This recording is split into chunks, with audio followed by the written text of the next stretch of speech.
Hello বন্ধুরা, আমার নতুন ব্লগে আপনাদের স্বাগতম। আজ নবান্ন, তাই সকাল সকাল পুজো সেরে নিয়ে আমি আজ চলে এসেছি রান্নাঘরে। আজ বিভিন্ন রকমের রান্না করতে হয়। নবান্নতে কথায় আছে 9 রকমের রান্না করতে হয়, কিন্তু রান্না করতে করতে আমার অনেক রকম রান্না হয়ে গিয়েছে। রান্নাঘরে রান্না শেষ করেই আমি আজ চলে এসেছি ছাদে আমি চুলোতে রান্না করব। চুলোর রান্নার স্বাদই আলাদা, তাই আমি চুলোটা জ্বালিয়ে দিয়ে প্রথমেই করে নিলাম চালতার টক। আজকের দিনে যে কোনো একটা টকের আইটেম রাখতে হয়।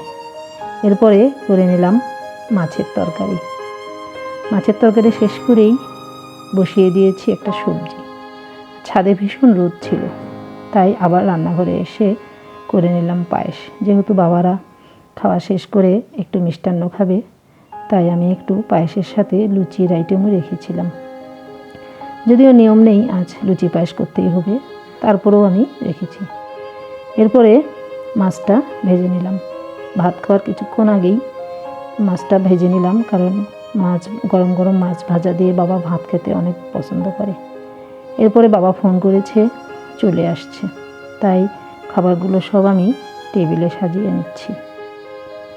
এই তো বাবা আর আমার ভাগনা দুজনে মিলে চলে এসছে, আর মা বিভিন্ন রকম জিনিস পাঠিয়ে দিয়েছে। গাছের কলা, আখ মানে কুশার, তারপর সব গুছিয়ে উঠিয়ে রাখলাম।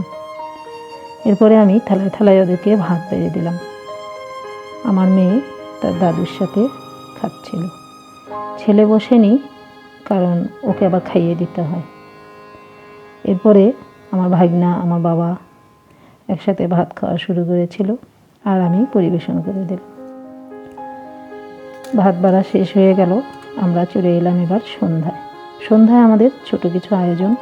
সেটা হচ্ছে ঠাকুরের উদ্দেশ্যে বা শিয়াল পণ্ডিতের নামে নাকি বাইরে গিয়ে প্রসাদ দিয়ে আসতে হয়। তাই আমরা 3 জা মিলে গিয়ে বাইরে থেকে একটু প্রসাদ দিয়ে এলাম।